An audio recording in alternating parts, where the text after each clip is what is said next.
Hello guys, magandang araw, magandang buhay. Minsan talaga kahit na anong saya natin, 'di ba? Kahit na anong gawin natin sa sarili natin para maging masaya, makakaramdam pa rin tayo ng lungkot lalo pa pagka ganito guys na halos wala tayong makausap. Yung minsan na parang maisip mo talaga na parang may kulang. Ay abay, parang naiiyak na naman ako nito. Ayoko na nga, change topic muna tayo. Ito samahan niyo na nga lang muna ako magdamo kasi nakikita ko na naman ito yung mga kangkong na nagsisipagtubuan dito. No choice talaga ako kundi ako lang din naman yung magdadamo nito. Kaya unti-untiin ko na nga. Inisip ko nga kanina na ang hahawanan ko nga lang ng damo yung mga gulay para madali tumubo at wala siyang kaagaw sa nutrients. At nakita ko naman parang malambot siyang bunutin yung mga kangkong. Abay, tinuloy-tuloy ko na. Sayang naman ang oras. Sabi ko nga hahabol pa ito sa pang alas 6 na oras guys. At ayan na nga dahil nga po bukas is Monday na naman. May pasok na naman. So baka pag-abutin pa ito ng 1 week guys. Malamang tatamarin na naman ako magdamo nito. Sakto po kasi nasira yung aming grass cutter. So kailangan pa namin ipaayos yun. Medyo matagal-tagal pa siguro bago namin mapaayos dahil itong si Big Boss wala po dito. Sakto po talaga na kami lang ni nanay dito sa bahay guys. Kaya sobrang nakakalungkot at wala kang makausap.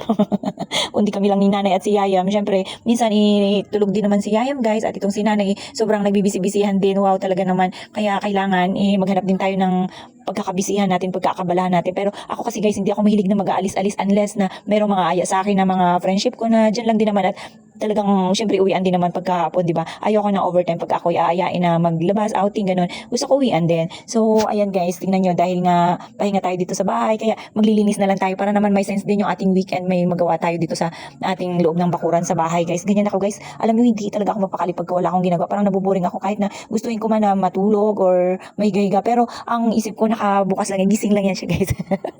Abay talaga marami akong iniisip guys. Akala nyo lang yun, akala nyo lang siguro ipaisisi lang ako, no? Akala nyo siguro pagka taong bahay lang nagre-relax, hindi nyo po alam na pagka dito sa bahay talagang hindi mauubusan ng trabaho, di ba? Kung ang inakala nyo yung mga kasambahay na naiiwan sa bahay pa-relax-relax lang, talaga pong tuloy-tuloy ang trabaho. Kung hindi ka kusang magpapahinga, talaga pong mapapagod ka. Pero pagka gantong nag-aalaga ka lang kay Yayam guys, syempre may time din na makapagpapahinga ka. Kagaya ni Yayam guys, pagka gusto niyang manood, gusto niya katabi ka lang niya, dyan ka lang sa kama or sa upuan, mag-aantay sa kanya habang siya nanonood. Abay, napaka-social na bata naman to.